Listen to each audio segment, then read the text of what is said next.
शौक सच में शुरुआत, गर्मी सर्दी सिरत सही हर शाम सुबह हर रात। कारागार सफेद वया थी को बिवजो चाहो अगे भी तौफीक दींदो अल्लाह।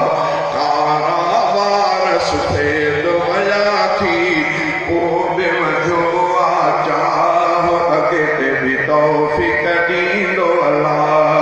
हमद खुदा जो चमदे चमदे